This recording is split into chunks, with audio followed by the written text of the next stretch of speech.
Hello everyone, कैसे हैं आप लोग। आशा करता हूं कि आप लोग लगातार हमारे वीडियो को देखते हुए आनंद उठा रहे होंगे और ढेर सारे ज्ञान को ले रहे होंगे।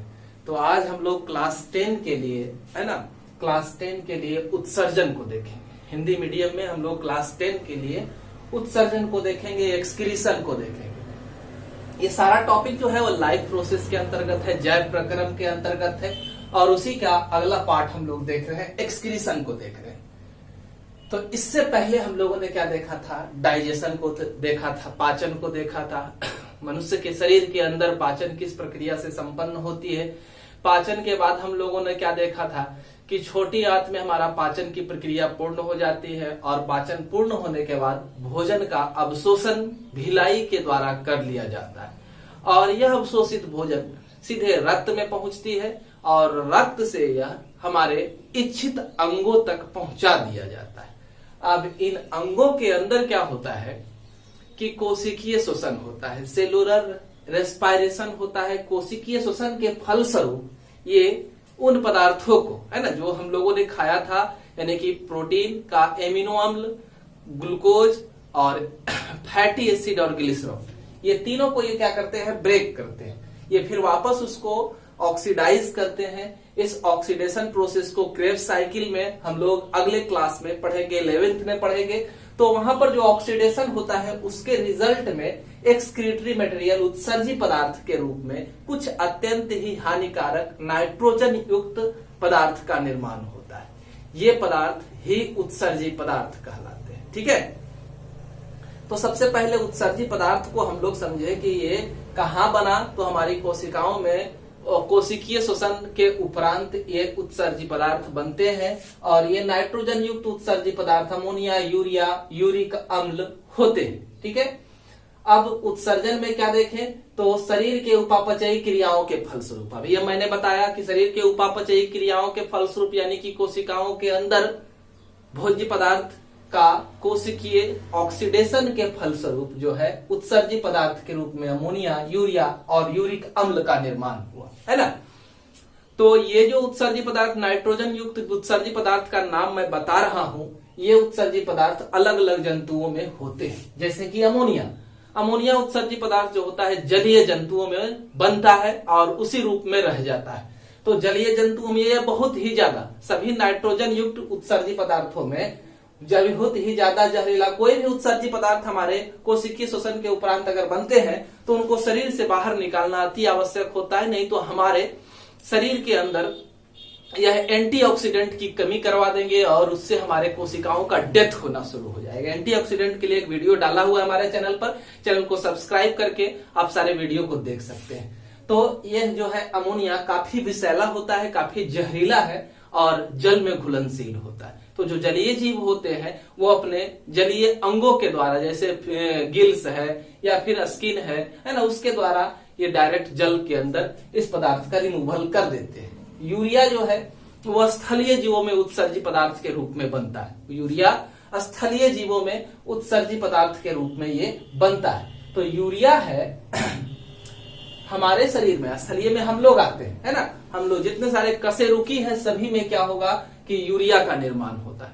तो यूरिया सबसे पहले अमोनिया ही बनता है, लेकिन हमारा लीवर जो है यकृत है इस अमोनिया को कन्वर्ट कर देता है तेजी से, बहुत तेजी से इसको कन्वर्ट कर देता है यह किसमें, यूरिया में, और यह यूरिया जल के साथ हमारे शरीर से बाहर निकल जाता है। यूरिन के रूप में, मूत्र के रूप में यह हमारे शरीर से बाहर निकल जाता है।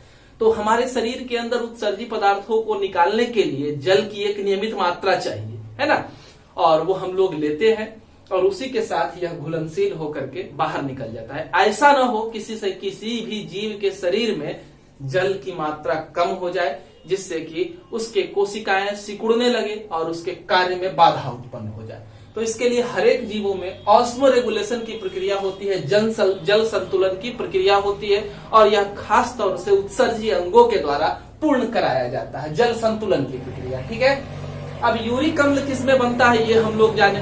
तो यूरिक अम्ल खास तौर से रेप्टिलिया वर्ग और पक्षी वर्ग में बनता है ना। यूरिक अम्ल यहाँ पर इनके उत्सर्जन के लिए काफी कम जल की आवश्यकता होती है और इस तरह के जीव रेप्टिलिया और पक्षी जो है, बर्ड्स जो है, एवीज जो है, ये उत्सर्जन के रूप में, मल मूत्र के रूप में दोनों एक साथ मूत्र करते हैं, है ना, यूरिक अम्ल के रूप में। ठीक है। अब देखिए अलग अलग जीवों में उत्सर्जन का क्या कहानी है ना। अलग अलग जीवों में कैसे कैसे उत्सर्जन होता है इसको हम लोग समझे।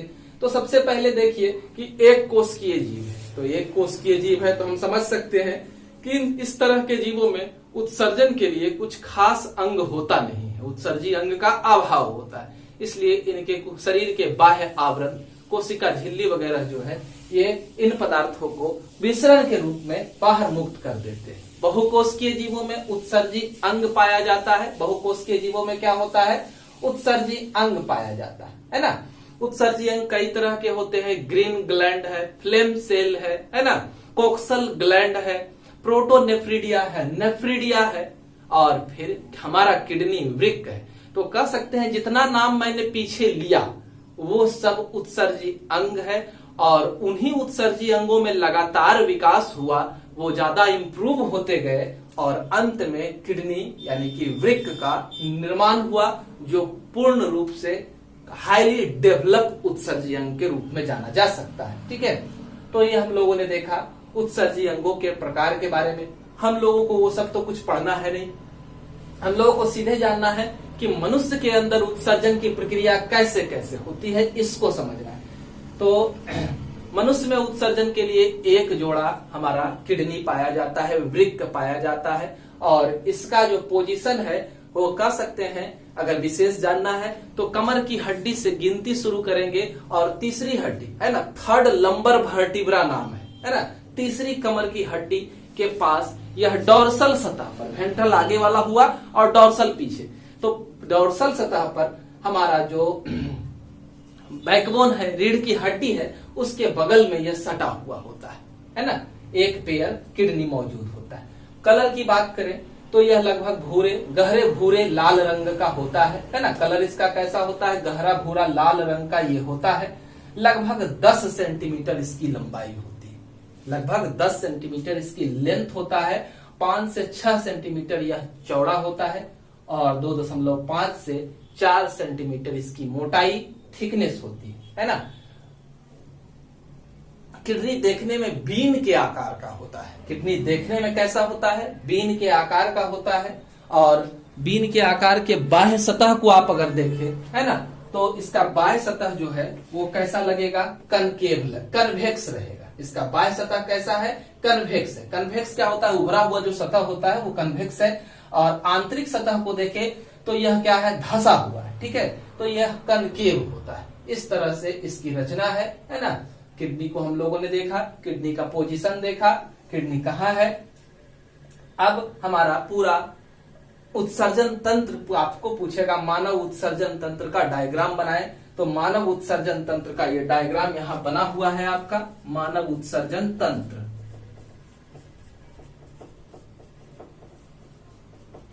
इस मानव उत्सर्जन तंत्र में देखें कितने भाग हैं।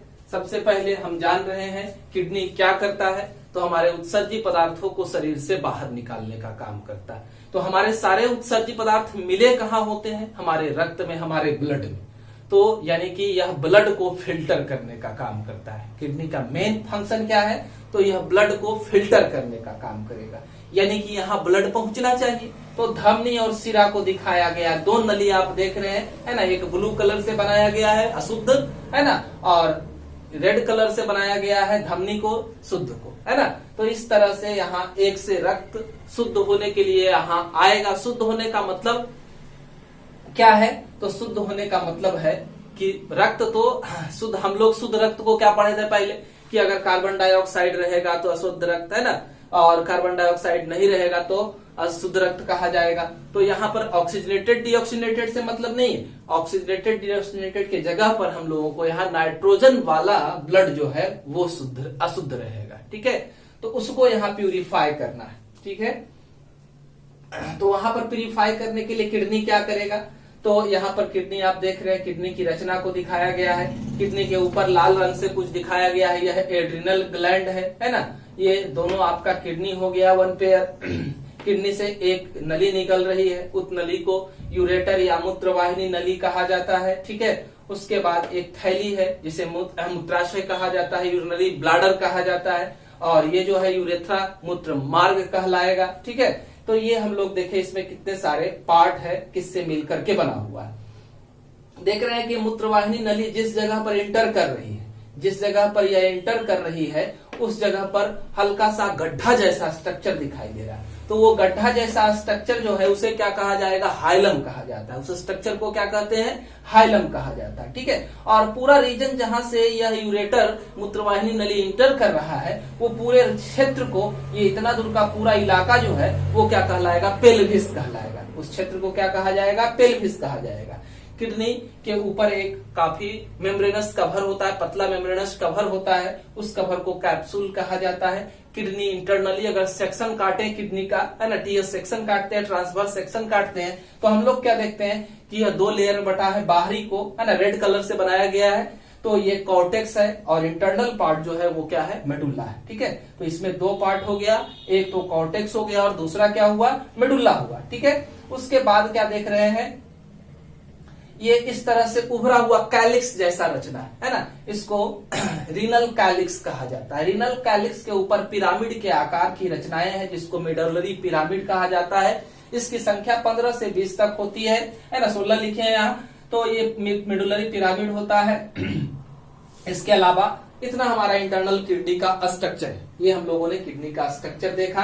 तो किडनी का काम हुआ ब्लड को फिल्टर करने वाला एक ऑर्गन है, ब्लड को फिल्टर करेगा, नाइट्रोजनस वेस्ट को हमारे शरीर से बाहर निकालेगा। इसके अलावा भी हमारे शरीर में वेस्ट होते हैं, जैसे हम लोग लगातार CO2 को रिमूव कर रहे हैं, तो CO2 भी हमारा वेस्ट है ना। तो हमारा लंग्स भी एक एक्सक्रीटरी ऑर्गन की तरह बिहेव कर रहा है। स्किन से लगातार स्वेटिंग होता है, पसीना, है ना, तो ये भी हमारा स्किन जो है एक एक्सक्रीटरी ऑर्गन की तरह बिहेव कर रहा है। लेकिन मेन सबसे डेंजरस जो है वेस्ट है वो नाइट्रोजनस वेस्ट है, और हम लोग वहां इसी की चर्चा करेंगे यहाँ, ठीक है।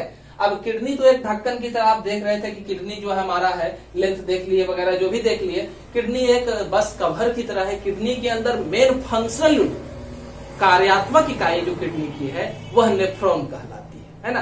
किडनी की कार्यात्मक इकाई को क्या कहते हैं, नेफ्रॉन कहते हैं, ठीक है। किडनी की कार्यात्मक इकाई क्या कहलाएगी, नेफ्रॉन कहलाएगी।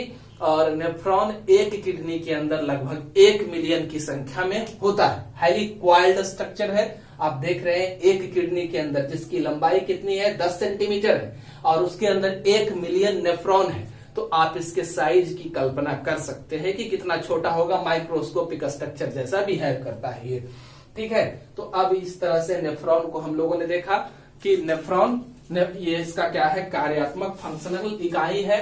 नेफ्रॉन के स्ट्रक्चर को हम लोग यहाँ देखेंगे कि किस तरह का नेफ्रॉन होता है। तो नेफ्रॉन का डायग्राम यहाँ बनाया हुआ है, आप देख रहे हैं कि किस तरह से डायग्राम को बनाया गया है। एक रफ स्केच भी आपके लिए हम बना देते हैं। तो पहले तो आप देखें किडनी का स्ट्रक्चर। सबसे पहला एक कप शेप स्ट्रक्चर आपको शुरुआत में दिखाई दे रहा है। किडनी में क्या दिखाई दे रहा है, नेफ्रॉन के अंदर एक कप शेप स्ट्रक्चर दिखाई दे रहा है।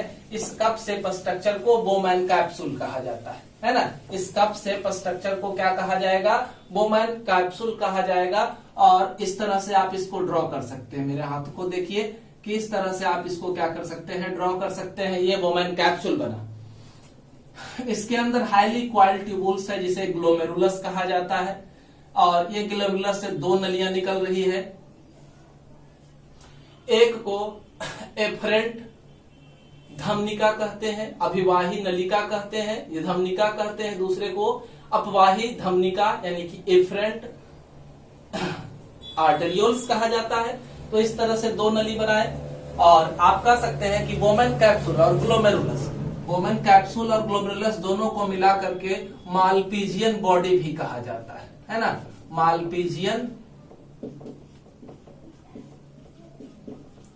बॉडी भी कहा जाता है इन दोनों को मिला करके। अब इसकी रचना को बनाने के लिए दिखाना था, तो इस तरह से आप कर सकते हैं।